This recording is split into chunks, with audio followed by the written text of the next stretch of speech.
ડંકા વગાડવાના બાકી જ હજુ. હા ભુવાજી ડંકા વાગશે, જોરદાર વાગશે. તમે જોજો, તમે વાગશે વાગશે. હા બસ બસ બસ. તમારા બધાના આશીર્વાદ છે, તમારા બધાનો પ્રેમ. ભવિષ્યમાં જયારે પણ હું રાજકારણમાં જઈશ ત્યારે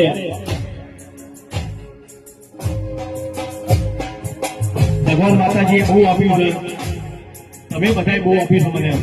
આટલું નામ કર્યું છે મારું. એક નાના પરિવારથી આવતો ઠાકોર સમાજનો દીકરો, તમે એને સુપરસ્ટાર કરો છો. માટે પૈસા માટે નહીં આવવાનું. આવીશ તો મારા સમાજ માટે આવીશું. ભાઈ સમય બી ખબર પડી આવીશું. ભુવાજી ભાઈ આવીશ તો સમાજની સેવા કરવા માટે આવીશ. અમારા સુપરસ્ટાર વિક્રમભાઈ બંકો રાજકારણમાં એન્ટ્રી મારશે તો બે આ સત્સંગ કરીને કહો કે કેટલો સપોર્ટ કરજો.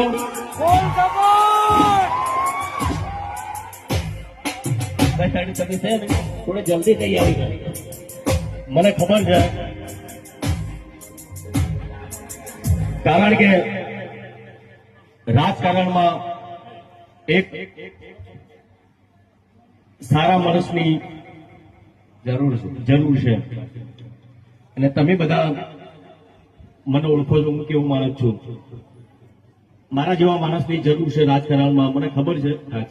પણ એના માટે બી કોઈ બીજું રાજકારણ રમી જાય તો કદાચ હું ના પણ આવી શકું. પણ રાજકારણમાં આવું પણ આવું હંમેશા મારા ક્ષત્રિય સમાજ, રજપૂત સમાજ, ઠાકોર સમાજ અને 18 આલમના સમાજ માટે હું હંમેશા તમારી સાથે છું અને તમારી સાથે રહીશ અને તમારી સેવા કરીશ. રાજકારણમાં આવું કે ના આવું એ બે નંબરની વસ્તુ છે. પણ વિક્રમ ઠાકોર કોણ છે તમને ખબર છે કે વિક્રમ ઠાકોર ભાઈ રાજકારણમાં બંકો હોય કે ના હોય, પણ તમે જોવો સમૂહ લગ્ન હોય, ભાઈની પહેલી હાજરી, એમાં ફાળો મોટો હોય, લાઇબ્રેરી હોય, શિક્ષણની વાત હોય, અને ભાઈને ગમે એટલા પ્રોગ્રામ હોય, શૂટિંગ હોય તો શૂટિંગ છોડીને મારો ભાઈ હાજર થઈ જાય, જોરદાર તાળી થઈ જાય. અને ભાઈનો બર્થડે છે. હા હેપી બર્થડે ભાઈ વિક્રમભાઈ.